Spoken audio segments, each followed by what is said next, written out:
Hello दोस्तों, short hand speed classes में आपका स्वागत है। मुझे आशा है कि मेरे द्वारा दी जा रही 90 शब्द प्रति मिनट गति से डिक्टेशन लिख रहे होंगे। जो आशुलिपिक का पद किसी भी विभाग का हो, चाहे Allahabad high court, Bihar high court, Rajasthan high court, Uttarakhand high court आदि, UP triple SC, UK triple SC, Bihar SSC आदि सभी विभागों के लिए आप डिक्टेशन लिख सकते हैं। धन्यवाद। Ready start. महोदय, थल सेना के अधिसंख्य जवानों ने कहा है कि उन्हें अपने सेवा काल में 2 वर्ष का विस्तार नहीं चाहिए। थल सेना अध्यक्ष से लेकर अधिकारियों और जवानों तक के सेवा काल 2-2 वर्ष बढ़ाने की अधिसूचना हाल ही में जारी की गई थी।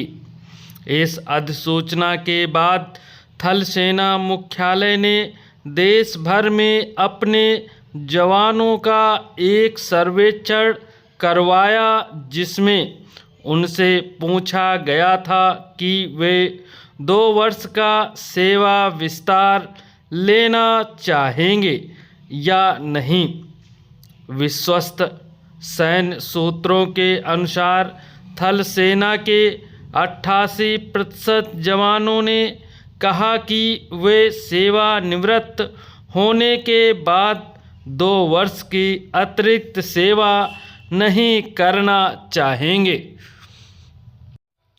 उल्लेखनीय है कि थल सेना के जवानों की अब तक 17 वर्ष की सेवा अवधि होती थी और इसके बाद उन्हें 2 वर्ष रिजर्व के रूप में अतिरिक्त सेवा जारी रखने का विकल्प था।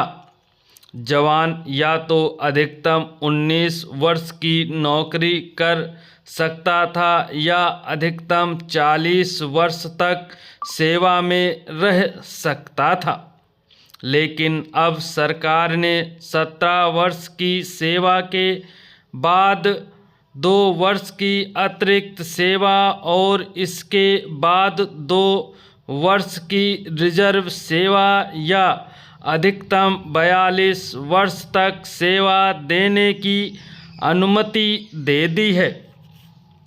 लेकिन अधिसंख्य जवानों ने कहा है कि सेवानिवृत्त होने के बाद वे 2 वर्ष की विस्तारित सेवा का विकल्प नहीं चुनेंगे, अर्थात वे 40 वर्ष की उम्र के बाद ही सेवानिवृत्त हो जाना पसंद करेंगे।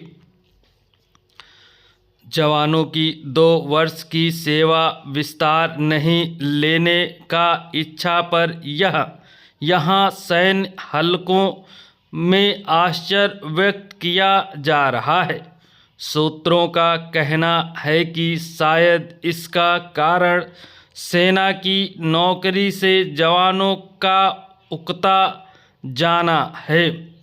देश में कश्मीर सहित कई राज्यों में विद्रोह और आतंकवादी गतिविधियों के कारण सेना के जवानों का जीवन काफ़ी कष्टकर हो गया है और उन्हें अत्यधिक प्रतिकूल व कठिन परिस्थितियों में ड्यूटी देनी पड़ती है।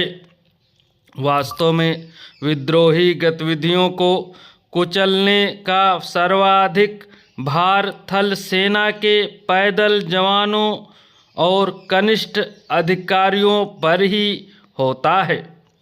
सेना के अधिकतर अधिकारियों को तो दूर दराज के स्थानों पर भी सपरिवार रहने की सुविधा होती है, लेकिन जवानों को शांतिकाल वाले सैन्य स्टेशनों पर भी अपने परिवार रखने की सुविधा नहीं होती है, क्योंकि सैन्य छावनियों में जवानों के लिए आवास की समुचित सुविधाएं उपलब्ध नहीं होती हैं।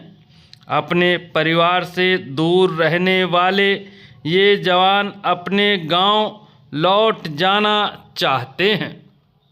दोस्तों, मेरे द्वारा दी जा रही डिक्टेंशन यदि आपको पसंद आती है तो लाइक, शेयर एवं सब्सक्राइब अवश्य करें, जिससे आने वाली नई डिक्टेंशन आपको तुरंत मिल सके। धन्यवाद।